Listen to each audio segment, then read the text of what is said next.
Hey, I'm Shaye Wanner, and you are listening to the Casual Cattle Conversations podcast. Whether you're a seasoned rancher or just curious about the cattle world, this podcast dives into the stories, science, and strategies shaping the future of ranching. Let's get started and keep your herd ahead of the herd.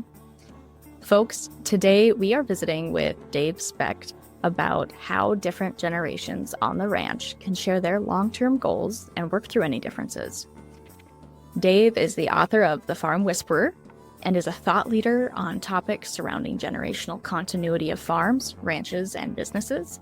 His professional mission is to preserve families and perpetuate businesses.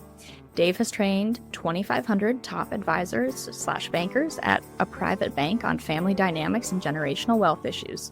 He is the creator of the Certificate in Advising Family Enterprises and the co-creator of the Generational Wealth Masterclass with Jay Hughes. Prior to his work at the bank, he founded Advising Generations, a consulting firm, and established the Family Business Management Program at the University of Nebraska. Dave lives in Washington State with his wife and 6 children. This conversation is definitely one that you're going to want to catch every second of and then listen to again. Folks, remember, if you are looking for a speaker who can relate to ranchers, truly resonate with your audience, and get real about the realities of the cattle world, I'm booking for 2025 and 2026. You can reach out to me on my website, casualcattleconversations.com. But with that, let's visit with Dave. Do you have big ambitions for your operation, but feel like you get so caught up in the day-to-day fires that you are just spinning in circles? You aren't alone. I've been in your shoes and know just how frustrating it can be. That's why I created Move the Ranch Forward. It's a guide for ranchers. This guide is a PDF that contains the exact process my husband and I use to stay focused on our goals throughout the year, even when life throws us curveballs. You can access Move the Ranch Forward today at casualcattleconversations.com. Well, Dave, it is a pleasure to have you on the podcast and to visit with you again. You definitely are a wealth of knowledge when it comes to family businesses of all kinds. And we're going to talk about a conversation that hasn't necessarily been talked about specifically when I talk about the transition planning or estate planning pieces of family business for ranchers. So thanks for joining me today. Thanks for the invitation. Always a pleasure. So to start off, I'm curious, why do you believe in the beef industry? Well, I think, first of all, I'm a fan of beef. Second, I believe it's probably the most resilient group of people in the world.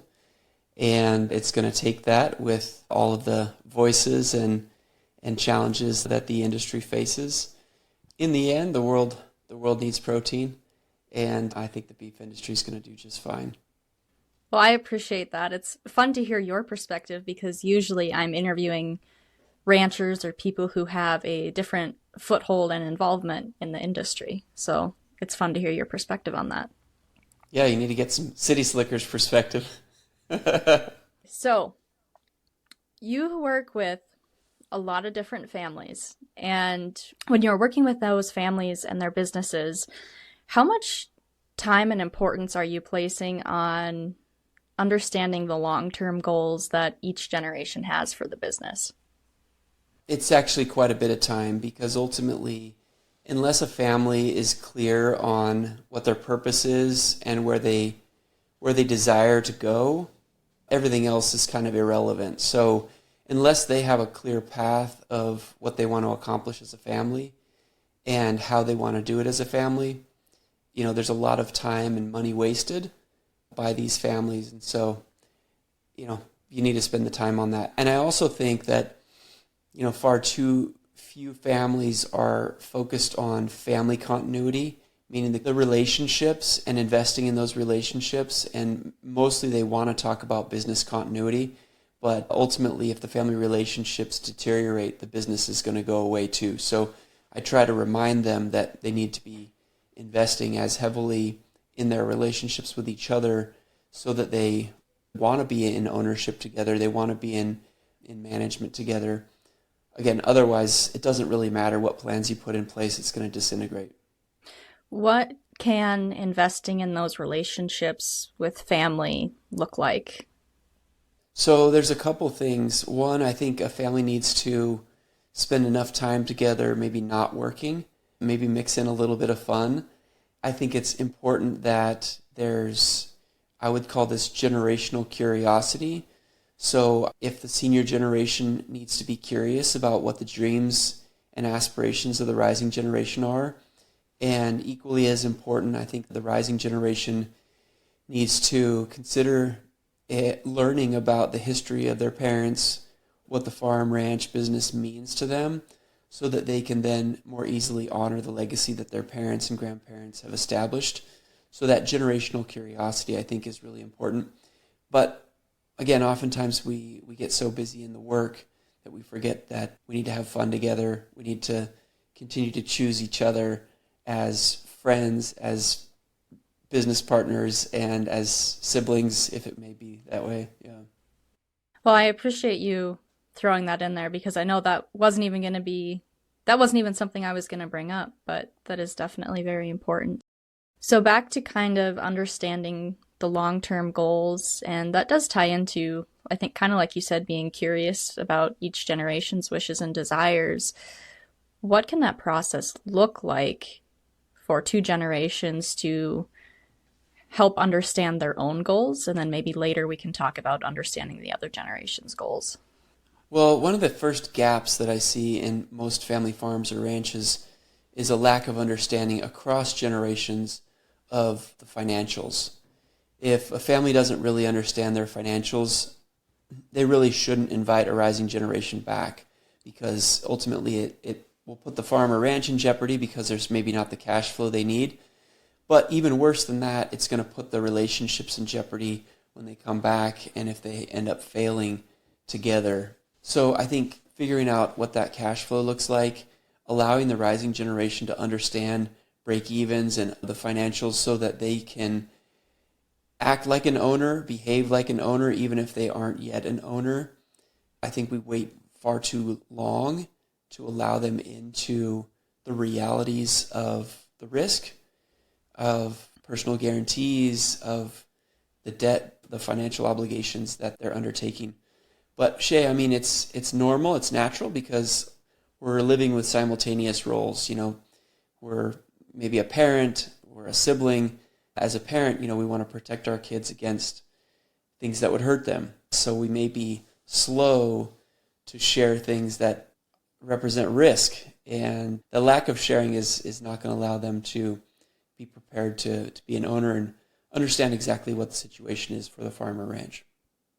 So for the rising generation, if they are curious about maybe what the state of those financials are, and maybe there has been a little bit of a protective mindset from the senior generation, what tips do you have for them to approach that conversation so that they have an idea, hey, if I want to farm a ranch, is there a place for me here, or do I need to go somewhere else or do my own thing? Well, I'm a huge fan of always thinking of the other first.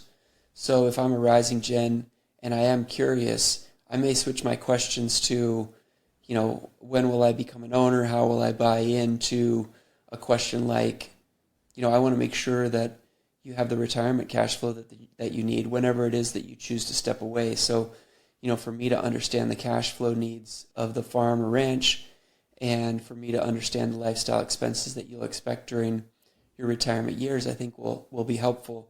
So trying to step into the other person's shoes and some of the fears and anxieties that they may have in their own situation, rather than just asking questions on behalf of myself and my own goals and my own dreams.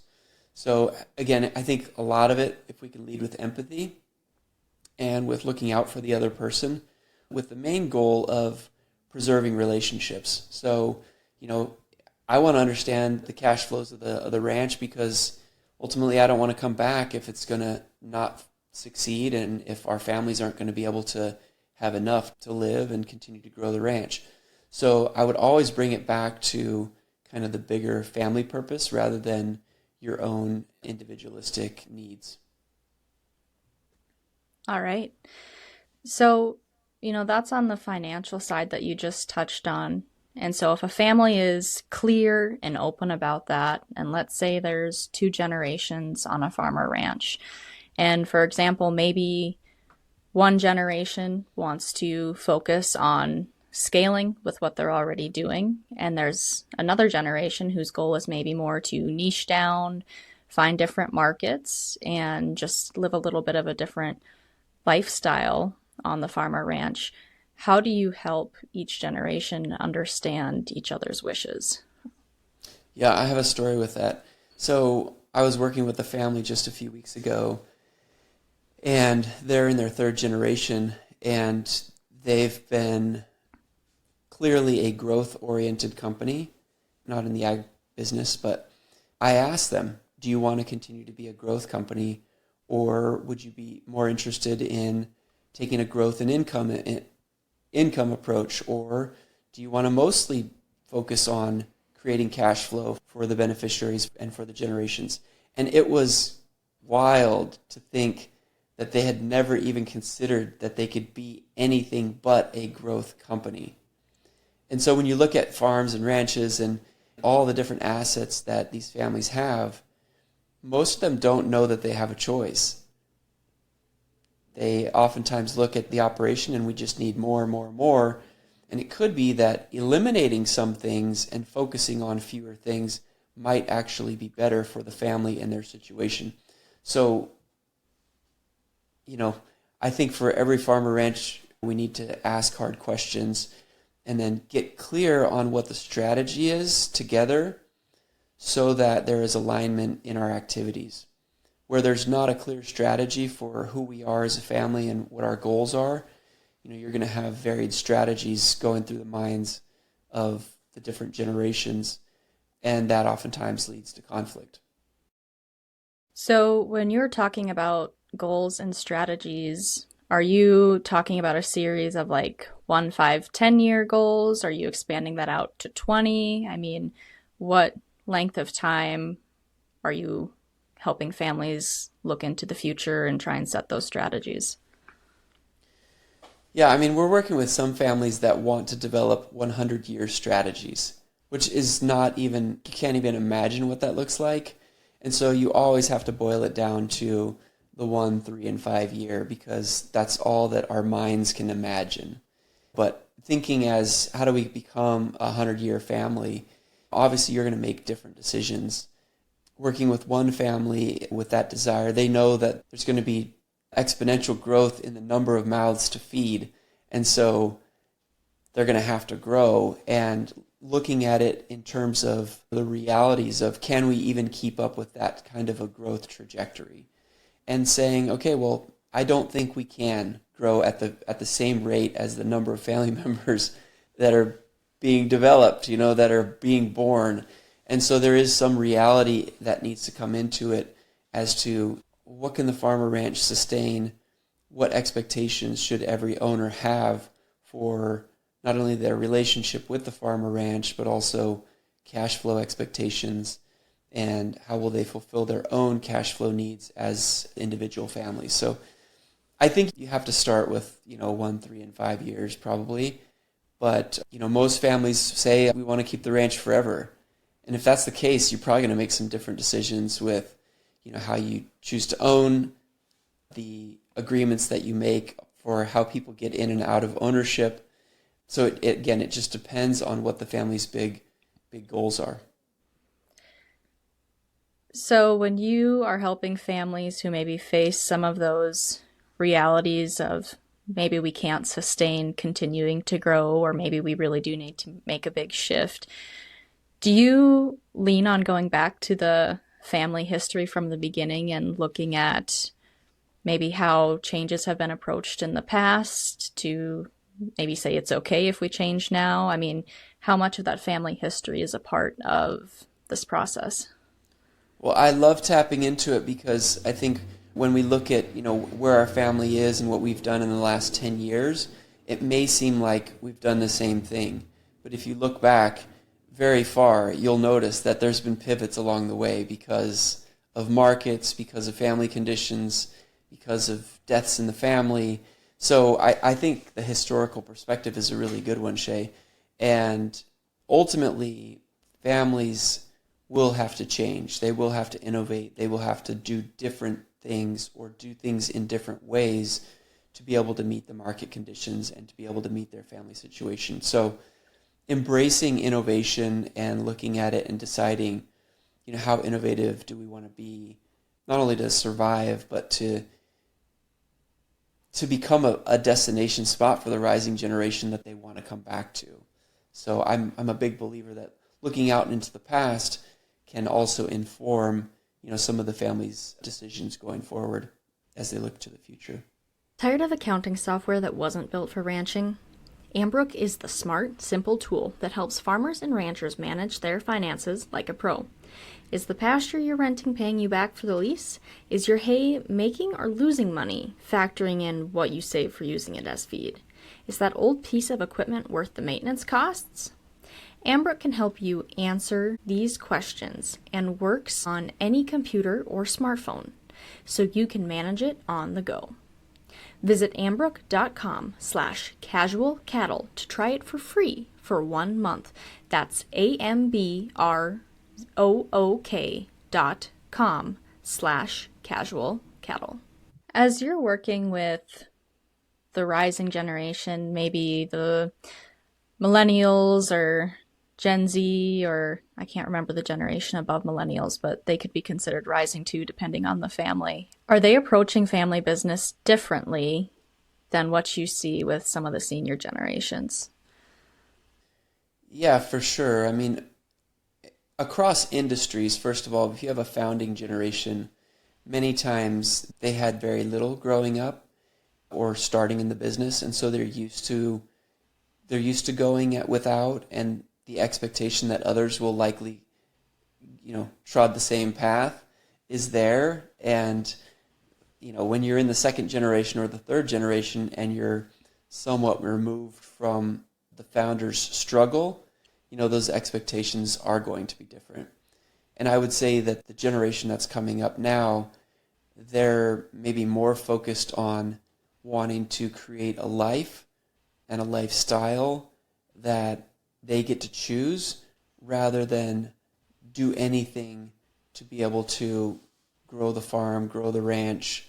So risk temperament might be there, might be different, but also just the desire to spend 100 hours in the farming operation and not be able to go to kids' games and things like that. I think this generation is wanting more of a balanced approach to their life.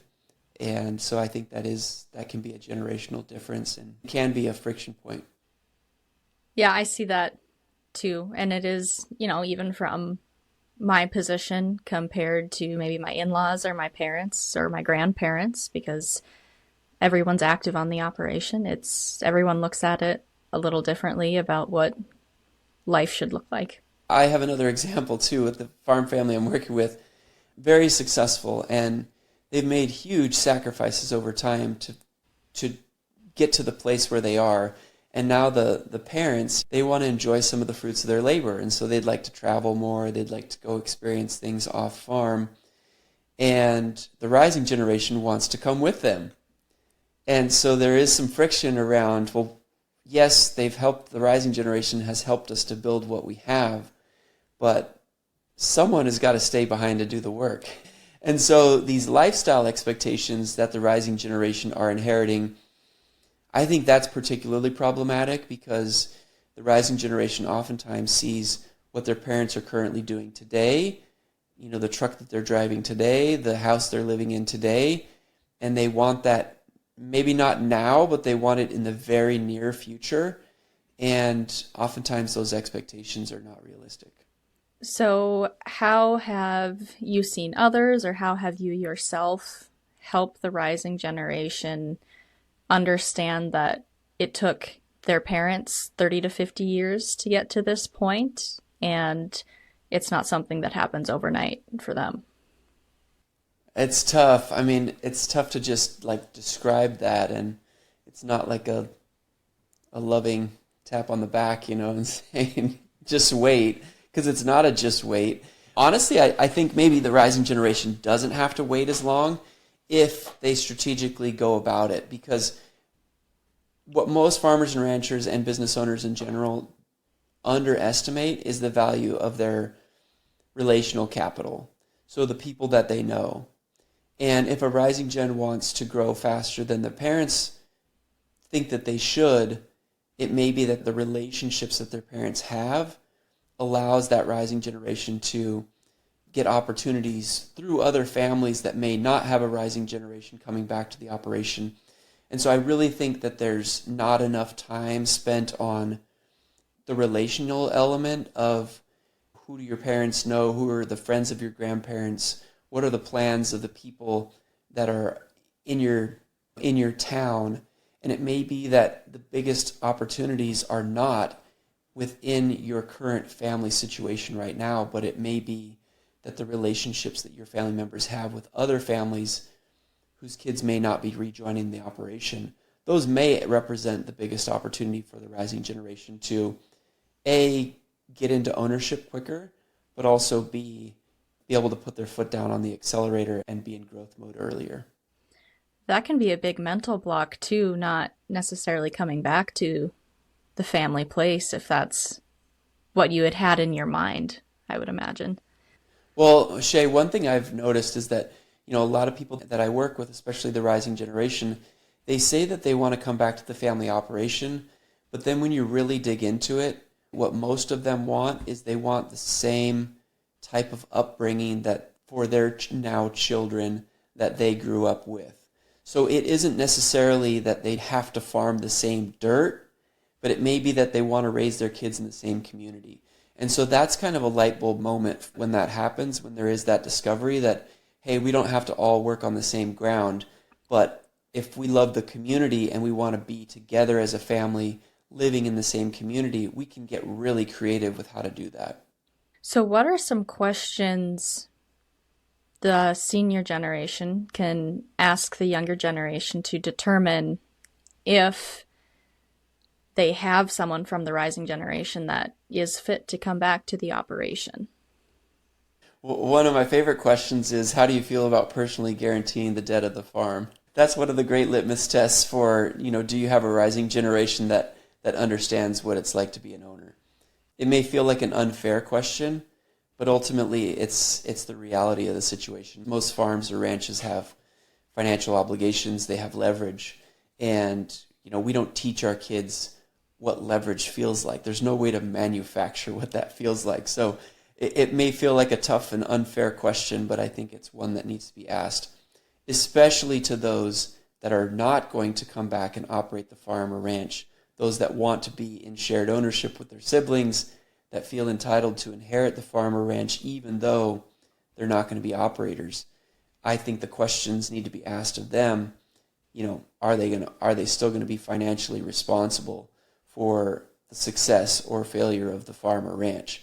And most of them that are not coming back to the ranch do not want to take on that responsibility so their brother or sister can farm. Now, I kind of skipped over it a little bit. Maybe I should ask this question first, but what questions should a person ask themselves to kind of dig into if they really desire to farm the same dirt or just be involved in the same community? I think first of all, as a rising gen specifically, I think we need to look at ourselves and say, what are the skills, what are the unique talents, traits, relationships, connections that we have, so that whatever business we work in, whatever farm or ranch we join, is better off for us being there than not being there. If you can't answer that question, you're really not ready to join the family business, because the business needs to be better off for you being there than not. The next is, some are coming back to their family operations single, and others are already married and may have children. And so for those that are married, I think really spending a lot of time with the spouse and figuring out, what is it that we really want? Is it the community that we're after? Is it the fact that we want to live close to grandma and grandpa? Or is it truly that we want to farm the same dirt?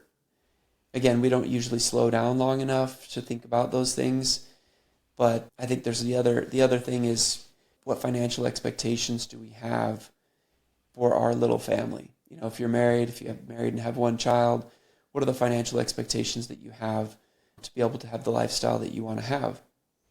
And then the question is, can the family provide that? And if not, do you have to supplement with someone working off farm, or do you look to other opportunities that may be in your same community that are more lucrative and can sustain the family goals that you have? So there's a lot that goes into it, Shaye. And there's no silver bullet for every family, even though we'd all like one. You got to be curious, though. You have to ask yourself some of the tough questions. And I think that generational empathy is really, really important to think about. If you're a rising generation, you need to think about your parents and what are the cash flow needs that they have so that they can take care of themselves. Because ultimately, if they can't take care of themselves, they can't be generous to the rising generation. So in your experience working with family farms and ranches and businesses of all sorts, what do you see as the biggest threat to the family business continuing? Mismatched expectations. So when you have multiple generations that don't expect the same things. And what goes into that is the lack of communication and transparency. If there's not good transparency as to the intentions of how ownership will pass, the intentions and expectations with how the rising general will be compensated for their work, the lack of clarity with the cash flow needs of the senior generation, like all of those things, if those are not expressed, not explored, there'll be mismatched expectations, there'll be disappointment, and there may be fractures in the relationship. So, oftentimes families need facilitators to get to some of these questions because some of them are personal, and it can feel like, well, as a son or daughter, I don't want to ask my parents those questions. It feels rude, or it feels greedy, or it feels like I'm prying. But ultimately, if you're to become business partners, there needs to be great transparency and a path forward that both have similar expectations so that you can check in on those expectations over time and see if they're being met. And if they're not being met, you have something to talk about that is concrete and not just personal. So for farmers and ranchers out there who maybe feel a little overwhelmed about even writing down or describing their own expectations or goals for 1, 3, and 5 years, what advice do you have for where they can start so it doesn't feel so overwhelming to think about? This is a big question, where to start. Yeah, I mean, if I'm a senior generation and I'm talking about farm continuity, I have to be looking at cash flows. I shouldn't allow myself to even talk about farm continuity unless I'm going to look at the realities of it for myself and what the farm could even sustain. So, part of it is difficult because we're dealing with mortality, and, ultimately what we're asking a farmer or rancher to do when we ask them to put a succession plan in place, or a continuity plan, or contingency plans for ownership or management, is we're asking them to plan for their obsolescence. We're asking them to plan for not when they're not needed. And that's brutal. That's a brutal reality of it. But the truth is, if the farmer cares more about the continuity and the future of the family operation than they do controlling it, then that's when a family has their great opportunity to perpetuate a business or a farm from one generation to the next. Where the desire to control outweighs the desire for continuity, there's not a lot that any advisor can do for a family. They're just simply not ready to put the work in. Before we wrap up, are there any other topics that you think we should include in the conversation today? Mothers. We should talk about mothers. All right, let's talk about mothers. I'm going to be banging this drum for the next 20 years of my life, but matriarchs are the difference between success and failure in a family business continuity situation. And I'll just say this, Shaye. The mothers are the story keepers. The mothers will influence how the children feel about the farm or ranch, whether they love it or whether it is in competition with attention, time. The mothers will likely be the ones that will first inherit the farm when farmer passes away. And so there's been far too little focus spent on the incredible women in agriculture and what their roles are and how powerful they are in terms of generational continuity. Because they're frankly the most invested in the family unit. They're the most in touch with how their children work together, fight together, play together. And so when anyone tries to put a plan together without the mother being in the middle and influencing how it works and why it works the way it does, I'm skeptical that it's going to work. So, Shaye, we need to get on the mom bandwagon for agriculture continuity, for the continuity of farms and ranches, and really celebrate them and encourage them to be fully involved with their voice at the table. And again, if you're working with an advisor that is not paying attention to the matriarchs, you may need to find other advisors. Is that bold enough? Is that bold enough for you? Yes, absolutely. I'm really glad you brought that up. And that's something that even I see when we're talking about stuff on our family operation, and my mother-in-law is a part of the conversation, even though she wasn't necessarily, I mean, she helped on the farm, but it wasn't what she was mostly interested in. But it's a whole new perspective that is incredibly valuable to how we operate. And I grew up with a mother who was very involved on the family operation and very much has opinions and shares them. And it's really good that all of those are heard, because it brings a new dynamic to the conversation and can level everyone out if you're butting heads too. It's a group, Shaye, that is extremely isolated, extremely private, very understated many times, often overlooked and underestimated. And this is a group that we need to be building programming for. So it's kind of interesting you brought that up, because I interviewed Vance Crowe probably close to a year ago about how he is recording these family stories and family histories. And he talks about how there's a beautiful thing that happens after women get to that 55 or 60 range, where the filter just comes off and all the stories and opinions finally start coming out. So any other final advice for those farmers and ranchers out there listening who want to improve their chances of, well, I shouldn't say improve their chances, who want to continue their family relationships and continue the farm business and the family business? I mean, my personal mission is to preserve families and perpetuate businesses. And you know this, Shaye, I've said it a million times, but it's in that order. So if you really want to preserve your farm or your ranch, first work on preserving your family relationships, investing time with those people that you love, communicating with them, creating expectations. And ultimately, if you have great relationships, you'll be able to have the hard conversations. If shared ownership is not a possibility, that's only a conversation that you can have where there's a trusting relationship that has been developed and cultivated over time. So do the hard work of developing the relationships that you have. I would also say for the senior generation, take an active role in discovering and cultivating the talents of your rising generation.